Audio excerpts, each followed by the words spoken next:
예수 이름만 들어도 힘이 납니다. 할렐루야. 사순절 5번째 주일 함께 예배하는 교우들 주님의 이름으로 환영하고 축복합니다.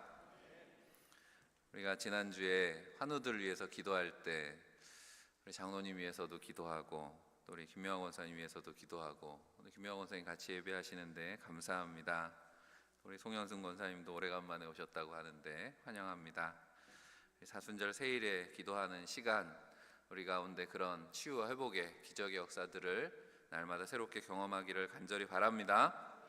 한 주가 이제 지났습니다. 다시 시작하는 새로운 한 주. 기도 안 하시다가 새벽에 일어나시려니까 힘드시죠? 끝까지 힘내시기를 바랍니다. 우리가 새벽마다 합심해서 기도할 때 주여 3번 매일 부르짖고 기도합니다. 3번을 부르짖는 이유에 대해서 오늘 좀 말씀을 나누려고 하는 건데, 성경에 보면 강조하는 말씀 2번 하실 경우가 많이 있습니다. 예수님께서 내가 진실로 진실로 너희에게 이르노니 이렇게 말씀하시는 것이 우리 복음서에 보면 많이 나오지요. 진실로 진실로 라는 말이 원어에 보면 아멘 아멘입니다. 우리가 말씀을 듣고 우리만 아멘 하는 줄 알았지만 사실은 주님께서 말씀하실 때도 중요한 말씀하실 때는 아멘 아멘 하셨다는 거죠. 우리도 말씀 들을 때 믿음으로 아멘으로 받으시기를 바랍니다. 그렇게 아멘 하는 말씀도 있지만 또 3번 강조하시는 말씀들도 있거든요. 성경에서 3번 정도 강조하면 그 말씀은 잊지 말라는 겁니다. 꼭 기억하라는 최상급의 강조입니다. 우리 여호수아서 1장에 보면 모세를 이어서 여호수아가 이제, 모세는 광야의 길을, 출애굽 광야의 길을 인도하는 리더였다면 여호수아는 이제 가나안을 정복하는 리더잖아요. 가나안 정복의 사명을 맡은 리더 여호수아에게 여호수아서 1장에 보면 하나님께서 하시는 말씀이 담대하라 라는 거죠. 담대하라 라는 말씀을 3번 강조해서 말씀하십니다. 우리도 영적인 싸움에 나갈 때 담대하라, 주님의 음성을 들으시기를 바랍니다. 아마 그런 경험들을 하신 분들이 있을 겁니다. 저도 경험하고 있는데, 우리 교회가 좀 기도가 회복되려고 하니까 사탄이 역사하죠. 못 나오게 하고 낙심하게 하고, 오늘도 일부 예배 시간에 강단에 올라왔는데 왜 이렇게 마음이 두려운지, 그래서 담대하게 사탄아 물러가라 그러고 그랬더니 하나님께서 다시 기쁨을 회복시켜 주시더라고요. 예루살렘에 가실 때 예수님도 두려우셨습니다. 하지만 제자들에게 3번이나 반복해서 말씀하시죠. 내가 이제 예루살렘에 가서 고난을 당하고 십자가에 죽을 거다. 하지만 3일 만에 다시 부활할 것이다. 3번을 강조해서 말씀하셨습니다. 왜 제자들에게 강조해서 말씀하셨을까요? 이 일이 중요하다라고 하는 거죠. 십자가와 부활보다 중요한 일이 어디에 있습니까? 오늘 우리가 읽은 말씀 속에도 3번 반복해서 나오는 게 뭔가 한번 보시기를 바랍니다. 2절 말씀 같이 한번 읽으면서 주목해 보시기를 바랍니다. 이를 행하시는 여호와, 그것을 만들어 성취하시는 여호와, 그의 이름을 여호와라 하느니가 이와 같이 이르시되. 뭐가 반복해서 나옵니까? 여호와, 하나님의 이름이 반복해서 나옵니다. 오늘 우리 제일찬양대가 계속 반복해서 찬양했던 가사가 뭐예요? 예수, 하나님의 말씀이다라고 하는 것을 강조하시는 그런 표현입니다. 예레미야가 하나님의 음성을 듣습니다. 부르짖으라 말씀하시는 이 명령이 누구의 말씀인가? 바로 여호와 하나님의 말씀이다 라고 하는 겁니다. 그런데 하나님의 그 놀라운 역사를 기대하고 소망하고 부르짖으라 라고 하는 하나님의 명령을 들었을 때 예레미야의 처지는 어떤가? 그 말씀대로 그렇게 기쁘게 부르짖을 수 있는 처지가 아니었다라는 거죠. 오늘 1절 말씀은 예레미야가 아직 시위대 뜰에 갇혀 있을 때 하나님의 말씀이 그에게 2번째로 임했다라고 말씀합니다. 짧지만 이 1절 말씀 속에 사실은 예레미야의 많은 처지 상황이 담겨 있습니다. 우리가 기도할 처지가 아니라고 생각할 때가 있습니다. 지난 한 주도 말씀 나누면서 그런 이야기 했죠. 기억하십니까? 종교개혁을 일으켰던 루터가 바빠진다, 더 기도해야 되겠다 라고 하는 것을 그의 일지에 기록했다는 이야기. 존 웨슬리 목사님이 감리교 운동을 시작했던 영국 땅을 또 선교지로 갔던 조지아 땅을 지구를 10바퀴 돌 정도로 그렇게 먼 거리를 순회하면서 늘 전도를 위해서 날마다 힘쓰던 중에도 하루에 2시간 이상씩 꼭 기도하려고 애썼다라는 것, 왜 그랬느냐라고 하는 거죠. 이 모든 일이 다 기도에 달려있기 때문에 내 힘으로 하는 것이 아니라 하나님의 역사이기에 그렇게 기도했다라는 거죠. 우리가 예레미야의 처지를 이해하려면 오늘 1절 말씀에 나오는 내용이 사실은 앞서 32장에 먼저 나오고 있습니다. 두 번째 말씀했다라고 하는 것이 앞에 32장에 한번 말씀하신 내용을 다시 말씀하신 것이기 때문에 그렇게 말씀하고 있는 건데, 성경을 펴고 계신다면 또 앞에 화면 보시고 예레미야 32장 1절 2절 말씀을 읽어봅니다. 유다의 시드기야 왕 10째 해, 곧 느부갓네살 18째 해에 여호와의 말씀이 예레미야에게 임하니라. 앞서 임했던 말씀이 오늘 다시 임했다는 거거든요. 그 해가 어떤 때냐면 바벨론 군대는 예루살렘을 에워싸고 선지자 예레미야는 유다의 왕의 궁중에 있는 시위대들에 갇혔으니, 이 말씀이 다시 반복되고 있는 거죠. 우리가 역사를 통해서 알고 있는 사실이 있는데, 남유다 왕국이, 지금 예레미야가 gat혀 있는 이 예루살렘 남유다 왕국이 언제 망했는가? 바로 시드기야 왕 11년에 11째 되는 해에 바벨론에 의해서 멸망당합니다. 그런데 지금 성경에 기록하고 있는 때가 언제라고요? 시드기야 왕 10년이라는 거예요. 그러니까 11년에 망했으니까 곧 망할 겁니다. 지금 예루살렘은 풍전등화와 같은 멸망 직전의 상황에 놓여 있는 겁니다. 바벨론 느부갓네살 왕이 대군을 이끌고 와서 예루살렘을 포위하고 이제 곧 망할 건, 그런 지금 시기에 와 있는 거죠. 우리는 이렇게 역사를 다 알고 있죠. 시드기야 왕 10년에 예레미야는 갇혔고 그 이듬해 예루살렘은 멸망한다라고 하는 겁니다. 하지만 예루살렘 백성들은 그렇게 생각하지 않았어요. 성경에 보면 바벨론이 와서 그 성을 포위하고 있지만 예루살렘 백성들은 어떻게 생각하고 있었습니까? 이 성이 어떤 성입니까? 예루살렘 아닙니까? 하나님의 성, 시온 성인데 누가 감히 하나님의 성을 무너뜨릴 수 있으랴라고 그렇게 믿고 있었다는 거죠. 하지만 예레미야는 계속해서 말씀합니다. 하나님을 버리고 우상을 섬기는 유다를, 너희가 이 성을 믿고 바벨론에 대항해서 싸우겠지만 결국은 망할 거라는 거죠. 하나님께서 바벨론의 손에 넘기셨다 선포합니다. 우리가 예레미야 선지자를 눈물의 선지자라고 부릅니다. 예레미야가 눈물의 선지자인 이유는 앞으로 멸망할 예루살렘 하나님께서 보여주셨기 때문에, 하나님 이 멸망할 성을 위해서 하나님 어떻게 하시렵니까? 늘 눈물로 기도하지 않았겠습니까? 유다왕 요시야 13년부터 여호야김 시드기야 이르는 동안 하나님의 말씀을 계속 전했습니다. 조국 유다를 향해서 눈물을 흘리며 회개를 촉구했습니다. 하지만 아무도 듣지 않았다는 거죠. 왕과 지도자들을 신랄하게 비판하면서 이대로 가다가는 멸망합니다, 바벨론에 의해서 하나님께서 멸망하시겠다고 말씀하셨습니다 선언하지만 아무도 그의 말에 귀를 기울여 듣지 않았습니다. 오히려 그를 죽이려고 하고, 오늘 말씀에서처럼 그를 매질하고 감금하기도 하고 진흙구덩이에 던져서 죽이려고 하기도 하고, 위로와 소망의 말씀만을 즐겨 듣기 원하는 이들에게 예레미야의 메시지는 듣기 불편한 메시지였다라고 하는 겁니다. 특히 바벨론의 침략을 받아서 지금 예루살렘이 포위되어 있는 이 상황에 바벨론에 의해 망할 겁니다라고 선포하는 예레미야의 메시지는 시드기야 왕의 입장에서는 위험한 메시지였기 때문에 가둬버렸다는 거죠. 백성들 앞에 더 이상 떠들지 못하도록. 그렇게 옴짝달싹 할 수 없는 그런 처지 가운데 예레미야에게 여전히 하나님의 말씀이 들립니다. 말씀이 그의 안에 살아 역사하신다라고 하는 겁니다. 이스라엘을 향한 하나님의 진정한 계획이, 소망이 무엇인가라고 하는 것을 약속하시는 말씀이 한 번, 두 번 반복해서 들립니다. 오늘 예레미야가 전하는 이 말씀을 통해서 우리에게 주시는 하나님의 음성을 들으시기를 간절히 바랍니다. 예레미야의 메시지는, 예레미야를 통해 들려주시는 메시지는 하나님께서 회복하실 거다라고 하는 거죠. 그러니까 너희가 부르짖으라 라고 하는 겁니다. 회복을 위해서 부르짖는 그 기도는 어떤 기도여야 되는가? 먼저 하나님과의 관계를 회복하기 위해서 부르짖으라 말씀합니다.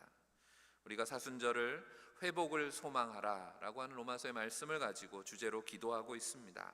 여러분은 무엇이 회복되기를 소망하십니까?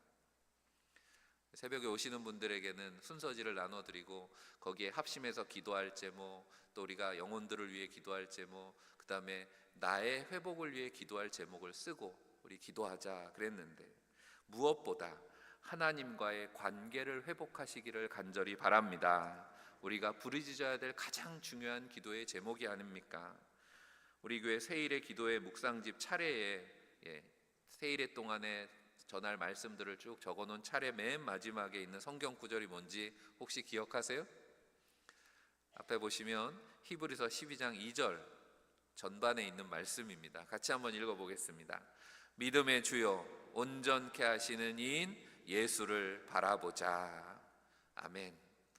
새 번역은 믿음의 창시자요 완성자이신 예수를 바라봅시다, 그렇게 번역했습니다.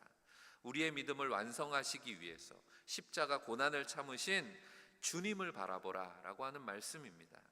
주님께서 십자가에서 하신 일이 무엇입니까? 바로 죄로 인해서 하나님과 깨어진 우리의 관계를, 하나님과의 관계를 회복하신 일입니다. 그것을 화목하게 하셨다라고 성경은 표현합니다. 고린도서 5장 18절에 모든 것이 하나님께로서 났으며 그가 그리스도로 말미암아 우리를 자기와 화목하게 하시고 또 우리에게 화목하게 하는 직분을 주셨으니 말씀합니다. 그리스도로 말미암아, 그리스도라는 이름의 뜻을 아시죠? 기름 부음 받은 자, 기름 부었다라고 하는 것. 그리스도 안에서 죽을 죄인이 하나님과의 관계를 회복하여 살게 되었다라는 말씀입니다. 오늘 3절 말씀에 그래서 너는 내게 부르짖으라 말씀합니다. 우리가 이 말씀 좋아하는 말씀이잖아요. 그리하면 내가 내게 응답하겠고 내가 알지 못하는 은밀한 일을 내게 보이리라. 부르짖으라 라는 말씀에 우리가 주목해서 이 말씀을 주로 읽지만, 오늘은 먼저 그 부르짖음이 누구를 향한 부르짖음인가 하나님께서 2절에 3번이나 강조하셨죠. 너는 내게 부르짖으라. 우리가 신앙생활이라고 하는 것은 늘 의식하는 일이라고 제가 말씀을 드립니다. 의식한다라고 하는 건 뭐냐면 기억한다는 거예요. 뭘 기억하라는 겁니까? 하나님이 누구신가라는 걸 의식하는 겁니다. 내가 지금 여기에 왜 서 있는가 기억하라는 것입니다. 내가 부르짖어야 하는 상대가 누구인지 분명하게 기억하라 주님은 말씀하시고 3번이나 강조해서 그 말씀을 하시는 겁니다. 우리가 주여 3번 부르짖을 때 그 주여, 우리가 누구에게 부르짖고 있는가를 기억하라는 거죠. 그 이름이 여호와라고 오늘 말씀합니다. 여호와라는 말이 히브리어는 자음으로만, 고대 히브리어는 모음이 없어요. 자음으로만 되어 있는 것을 이제 여호와라고 읽는 건데, 사실 여호와라고 하는 것도 정확한 발음은 아닙니다. 왜냐하면 이스라엘 사람들은 하나님의 이름을 함부로 부르지 않았어요. 하나님이라고 부르는 것만으로도 불경하다고 생각하기 때문에 서기관들이 말씀을 이렇게 옮겨 적을 때 하나님이라는 단어가 나오면 가서 목욕을 하고 옷을 새로 갈아입고 그리고 다시 경건하게 앉아가지고 하나님 요 4글자를 썼다고 합니다. 그러니 함부로 그 이름을 읽는다는 것도 불가능한 일이었기 때문에 하나님 여호와라고 읽지도 않았어요. 그냥 그 글자가 나오면 이 4글자를 아도나이라고 읽었습니다. 히브리어로 아도나이는 나의 주님이라는 뜻이거든요. 그러니까 하나님의 이름이 나오면 주님 이렇게 읽었다는 거예요. 출애굽기 3장에 보면 미디안 광야에서 모세가 하나님의 부름을 받습니다. 불타는 떨기나무 가운데 가시덤불 사이에서 모세가 하나님 만났을 때 하나님께 묻죠. 이스라엘 백성들이, 애굽에 있는 백성들이 내가 가서 나를 하나님께서 보내셨습니다 라고 할 때 당신의 이름을 뭐라고 얘기하면 되겠습니까? 라고 했을 때 하나님께서 뭐라고 대답하십니까? 출애굽기 3장 14절에 하나님 모세에게 이르시되 나는 스스로 있는 자니라. 이름을 말씀해 주시질 않았어요. 나는 스스로 있는 자. 또 이르시되 너는 이스라엘 자손에게 이같이 이르기를 스스로 있는 자가 나를 너희에게 보내셨다 하라. 하나님이 어떤 분이신가를 말씀해 주는 거죠.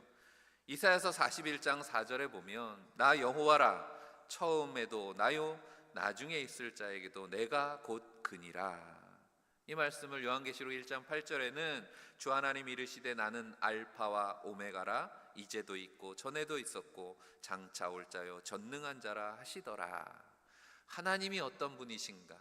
하나님은 그 존재 자체로 이미 모든 이방의 신들과는 차원이 다른 분이시다라고 하는 것, 오직 유일하신 분이고 영원하시고 전능하신 분이다라고 하는 그 하나님을 그렇게 기억하라라고 말씀하는 겁니다. 또 하나님은 어떤 분이라고 2절은 시작하고 있습니까? 일을 행하시는 여호와. 우리가 하나님께 부르짖을 때 주여 할 때 기억해야 하는 하나님은 일을 행하시는 분이다. 새 번역에 보면 땅을 지으신 주님 이렇게 번역했습니다. 영원하시고 전능하신 하나님은 땅을 지으신 분, 달리 말하면 우리의 창조주가 되신다라고 기억하라는 거죠. 하나님 우리의 창조주이십니다. 오늘도 우리가 예배할 때마다 먼저 신앙 고백합니다. 나는 전능하신 창조주 하나님을 믿습니다. 하나님 나의 창조주심을 고백하는 것으로 우리 신앙 고백을 시작합니다.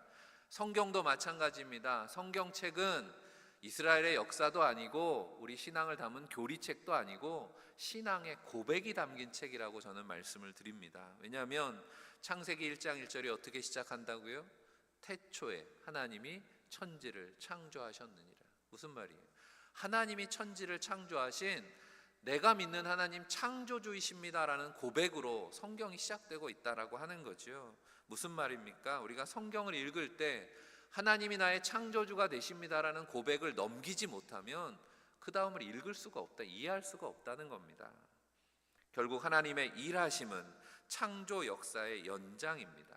하나님의 창조를 어떻게 이루셨다고 성경은 기록합니까? 아무것도 없는 곳에서 하나님 창조하셨다. 무질서에서 질서를 만드셨다고 성경은 말씀합니다. 우리가 흔히 기적이라고 부르는 일들입니다. 우리의 경험과 상식으로는, 과학과 이론으로는 이해할 수도 설명할 수도 없는 그런 일들이 창조주 하나님에게는 아무런 문제가 될 것이 없다라는 거지요. 그 하나님께 부르짖으라 말씀합니다. 그리고 세 번째로는 만들어 성취하시는 하나님이라고 그렇게 말씀합니다. 2절 말씀을 전체를 세 번역으로 다시 읽어보면 같이 한번 읽어볼까요? 땅을 지으신 주님, 그것을 빚어서 제자리에 세우신 분께서 나에게 말씀하셨다. 그 이름이 주이신 분께서 말씀하셨다. 주님이라는 거죠. 그 주님은 어떤 분이라고요? 만들어 성취하시는 여호와를 그것을 빚어서 제자리에 세우신 분이라고 번역했습니다. 땅을 빚어서 세우신 분, 전능하신 하나님의 역사하심을 창조의 언어로 표현해주고 있는 겁니다. 예레미야 말씀 속에서 예레미야 18장에 보면 하나님을 토기장이 하나님으로 그렇게 말씀합니다. 흙을 빚어서 피조물들을 만드셨다고 창세기는 기록하고 있는데, 신비로운 이 기록 속에서 하나님과 피조물들의 관계에 대해서 우리가 생각해 보게 되죠. 피조물에게 담겨있는 생명의 속성과 같은 것들에 대해서 묵상할 거리가 많잖아요. 흙이라고 하는 평범한 재료에서 하나님이 모든 생명을 만드셨습니다. 세상과 바꿀 수 없는 귀한 생명이 흙에서 빚어졌다라고 하는 것, 신비로운 말씀이잖아요. 또 한편으로는 우리 육신이 흙으로 빚어졌다라고 하는 그런 의미에서는 죽으면 다 어디로 돌아갑니까? 다시 흙으로 돌아간다라고 하는 인생의 허무함, 육체의 허무함에 대해서도 그 존재의 근원에 대한 말씀을 담고 있는 그런 이야기죠. 예레미야 18장 6절에 보면 그 토기장이 하나님에 대해서 이렇게 말씀하지요. 여호와의 말씀이니라 이스라엘 족속아, 이 토기장이가 하는 것 같이 내가 능히 너희에게 행하지 못하겠느냐? 이스라엘 족속아, 진흙이 토기장이의 손에 있음 같이 너희가 내 손에 있느니라. 아멘. 하나님 손에 우리가 있다는 거죠. 이스라엘아, 너희는 진흙이다 말씀하는 거죠. 하나님께서 빚으시고 싶으신 대로 빚으시고, 만약 너희가 하나님의 뜻대로 그 역할을 제대로 하지 못하면 하나님은 깨뜨리실 것이고 또 다시 빚으실 것이다 라고 하는 겁니다.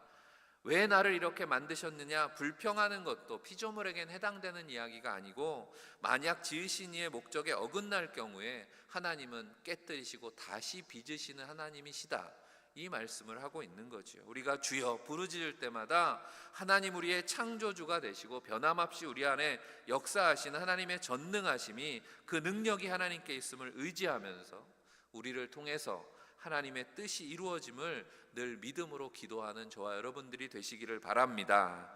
그러므로 우리가 하나님께 부르짖어 기도한다면, 하나님과의 관계를 위해 부르짖어 기도한다면, 두 번째로 우리의 믿음이 회복되기를 위해서 부르짖어야 되겠습니다.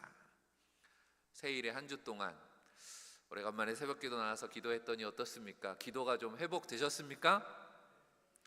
일부보단 그래도 소리가 아멘 소리가 좀 크네요. 그런데 한 주 새벽기도 다시 했다고 갑자기 기도가 늘겠습니까? 첫 주는 회복하는 시간, 시동 거는 거라고 저는 생각합니다. 이제 두 번째 주, 첫 주와는 다른 역사들을 경험하게 될 줄로 믿습니다. 본격적으로 회복의 역사들이 나타날 줄 믿습니다. 더 간절히 기도해야 된다는 겁니다. 기도한다는 건 믿는다라는 것이라고 말씀드렸습니다. 우리가 자신감이 믿음은 아니지만 부르짖어 기도하는 가운데 믿음의 자신감을 키울 수가 있습니다. 군대에 다녀오신 분들은 그런 훈련들 받았잖아요. 군대에서는 이렇게 자신감을 북돋우기 위해서 기합을 외치고 구령을 외칠 때가 있습니다. 공격 앞으로 이렇게 지휘관이 하면 따라서 복명하는 거죠. 공격 앞으로 하면서 소리 지르면서 달려가는 겁니다. 와 하면서 달려가죠.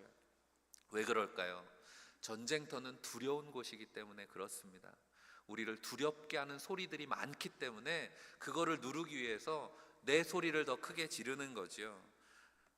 두려움을 극복하고 전투에 집중하기 위해서 소리를 지릅니다.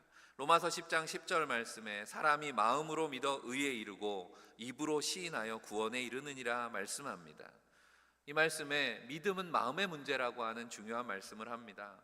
하나님께서 우리의 중심을 보시기에 우리가 마음에 무엇이 있는가, 주여 주여 입술로 하는 것에 구원에 이르는 것이 아니라는 말씀의 뜻이기도 하지만, 한편으로는 이어지는 말씀에 뭐라고 합니까? 입으로 시인하여, 입으로 고백하여 구원에 이른다라고 분명히 구원의 길에 대해서 고백이 중요하다는 말씀도 합니다. 그래서 우리가 전도하는 게 중요한 겁니다. 복음을 전하는 일, 잃어버린 영혼을 구원하기 위해서 전도한다라고 하지만, 우리가 전도하기 위해서는 반드시 뭘 해야 됩니까? 우리 입으로 고백해야 되거든요. 외쳐야 되거든요. 나가서 뭐 예수 천당 불신지요 그렇게 안 하더라도 하나님은 사랑이십니다. 하나님이 나를 사랑하셨고 나를 구원하셨습니다. 그 하나님이 당신도 사랑하십니다. 당신도 구원하기를 원하십니다. 고백하는 과정에 우리가 무엇을 경험하게 됩니까? 내 구원을 확신하게 되는 거죠. 내가 구원받은 걸 확신하지 못한 사람이 어떻게 나가서 전도할 수 있겠습니까? 그래서 우리가 부활주일이 이달 마지막 날이에요. 마지막 주일이기도 해서 우리가 매월 마지막 주는 전도 활동을 하는데, 부활주일에는 우리가 좀 다 같이 전도에 참여했으면 좋겠습니다. 우리 여러분들에게 부활의 기쁨을 전하기 위해서 부활란을 선물도 드리지만, 또 그것 가지고 나가서 같이 전도하는 일도 하려고 합니다. 거리에 나가서 전도하는 일이 처음 하면 얼마나 낯섭니까? 더구나 지금 총선 유세 기간이잖아요. 아마 우리가 전도하러 나가면 예수 믿으라는 말 옆에서는 몇 번 찍어주세요 하는 그런 구호들도 외치고 있을 텐데, 우리 소리가 이겨야 되는 거죠.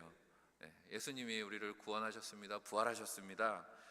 주님 부활하셨습니다. 한 번 외치고 또 외치고, 외치는 사이에 우리에게 주님 부활에 우리를 구원하신 믿음의 확신이 더욱 분명하게 될 줄로 믿습니다. 하나님의 구원의 역사에 대한 확신이 있어야 자신 있게 증언할 수 있는 거 아니겠습니까? 그 믿음의 회복을 위해서 부르짖어 기도하기를 원합니다. 하나님의 크고 비밀한 역사를 믿는 거죠. 너는 내게 부르짖으라, 내가 내게 응답하겠고 내가 알지 못하는 크고 은밀한 일을 내게 보이리라. 왕궁 시위대 뜰에 갇혀있는 예레미야에게 반복해서 말씀하신 이유가 뭐냐면, 하나님의 구원의 계획을 보여주시기 위해서다라고 하는 거죠. 지금 눈앞에는 바벨론의 느부갓네살이 이끌고 온 대군이 예루살렘을 에워싸고 있습니다. 그리고 결국 예루살렘은 함락되고 말 것입니다. 예레미야도 알고 있고 그것을 선포했잖아요. 하지만 하나님이 지켜주실 것이라고 하는 헛된 기대는 무너지겠지만, 그 멸망의 현장에 예레미야도 있게 될 거지만, 그게 끝이 아니다라고 하는 것을 주님은 반복해서 예레미야에게 말씀을 하는 것입니다. 오늘 6절 말씀에 그러나, 성경을 읽을 때 그러나가 중요한 때가 많습니다. 그러나 보라, 내가 이 성읍을 치료하며 고쳐 낫게 하고 평안과 진실이 풍성함을 그들에게 나타낼 것이며, 이어지는 말씀 9절까지 쭉 이스라엘이 앞으로 어떻게 회복될 것이다 라고 하는 것에 대한 소망의 말씀이 이어집니다. 이미 예레미야 29장 11절 이하에서 하나님께서는 소망의 말씀을 주셨거든요. 같이 한번 읽어볼까요? 여호와의 말씀이니라, 너희를 향한 나의 생각을 내가 아나니 평안이요 재앙이 아니니라, 너희에게 미래와 희망을 주는 것이니라. 너희가 내게 부르짖으며 내게 와서 기도하면 내가 너희들의 기도를 들을 것이요 너희가 온 마음으로 나를 구하면 나를 찾을 것이요 나를 만나리라. 아멘.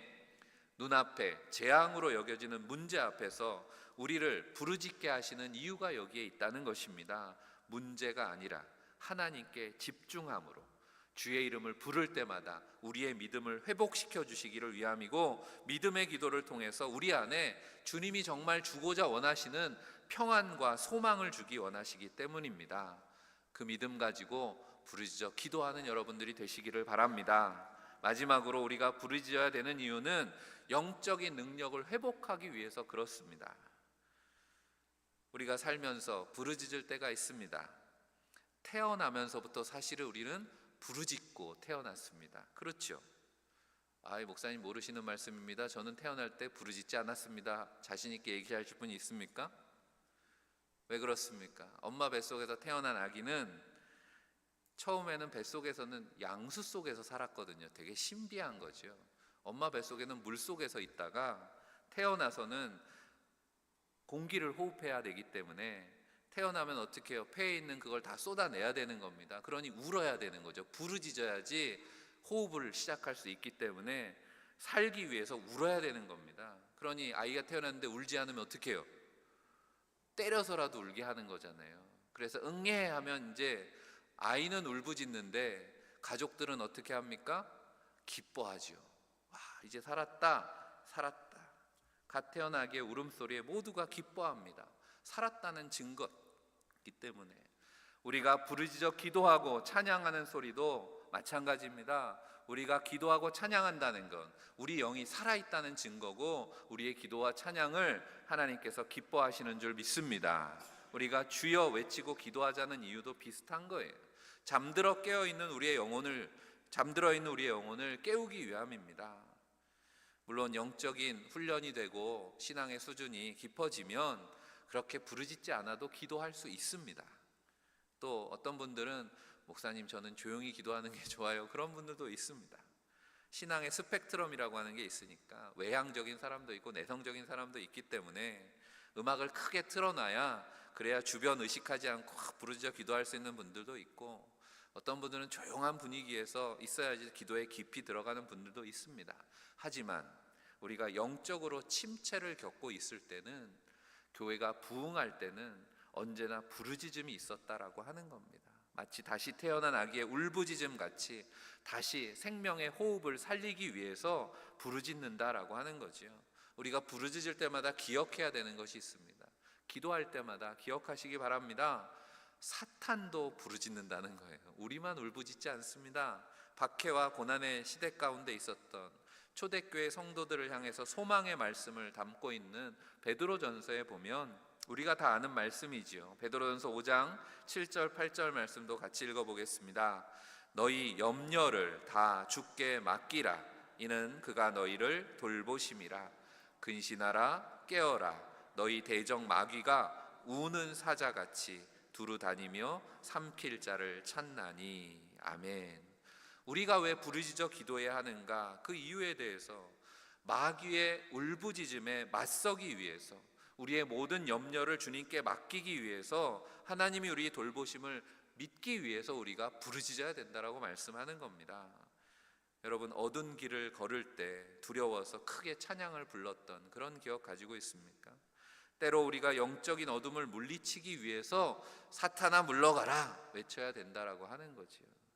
기도하려고 할 때, 말씀 붙들고 찬양하려고 할 때 우리를 두렵게 하는 일들이 벌어질 때가 있습니다. 야고보서 4장 7절에 그런즉 너희는 하나님께 복종할지어다 마귀를 대적하라 그리하면 너희를 피하리라 말씀합니다. 우리가 싸움할 때 왜 어떤 사람이 이긴다 그래요? 목소리가 큰 사람이 소리부터 지르고 시작하는 겁니다. 기선제압한다는 거죠. 주여 우리가 외치는 이유도 마찬가지입니다. 사탄의 길을 누르고 승리하기 위함인 줄 믿습니다. 왜냐하면 사탄은 거짓의 아비라고 성경은 말씀하거든요. 우리 안에 늘 으르렁거린다라고 하는 겁니다. 우리 안에 욕망과 두려움을 불어넣기 위해서 으르렁거립니다. 그리고 나의 생각으로 착각하게 만들지요. 두려움이 내 생각인 것처럼 착각하게 만든다는 겁니다. 그 사탄이 주는 헛된 생각, 두려움을 물리치기 위해서 부르짖고 깨어 기도해야 되는 거지요. 부르짖어 기도하는 가운데 우리에게 주신 기도의 능력이 회복될 줄 믿습니다.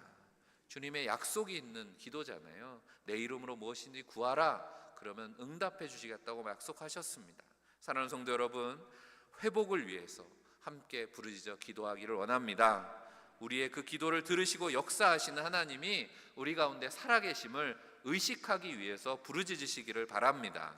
우리가 부르짖을 때 우리를 구원하시고 평안을 주기를 원하시는 하나님을 향한 믿음이 회복될 줄로 믿습니다. 오늘 말씀을 준비하면서 가만히 생각해 보니까 은혜 받았을 때, 처음 은혜 받을 때 얼마나 부르짖어 기도했는가, 부르짖다 보니까 나중에는 배가 아프더라고요. 배가 아파가지고 더 부르짖지 못했던 그런 생각이 나면서 우리가 배심으로 한다는 거 다시 회복해야 되겠다. 정말 배가 아프도록 기도의 능력이 회복되기 위해서 사탄의 권세를 이기고 승리하기 위해서 함께 부르짖어 기도하는 우리 대전제일교회가 되시기를 바랍니다. 하나님의 능력의 역사, 오늘 말씀처럼 은밀한 중에 우리 가운데 역사하시는 하나님을 만나는 복된 시간 되기를 주의 이름으로 간절히 축원합니다. 기도하겠습니다. 살아계시고 역사하시는 하나님, 하나님의 사랑과 주님의 고난을 묵상하는 이 사순절 은혜의 절기를 보내게 하시니 감사합니다. 회복의 소망을 가지고 모여서 기도하는 새벽마다 부르짖을 때 역사하여 주옵소서. 눈앞의 문제에 두려워하며 때로 헛된 욕망에 이끌려 살아가는 우리를 불쌍히 여기시고 회개하는 기도에 용서하여 주옵소서. 부르짖어 간구할 때 살아계신 하나님 앞에 다시 서게 하시고 믿음의 담대함을 회복하여 주옵소서. 으르렁거리는 대적 마귀 사탄을 이기고 날마다 승리케 하실 줄 믿습니다.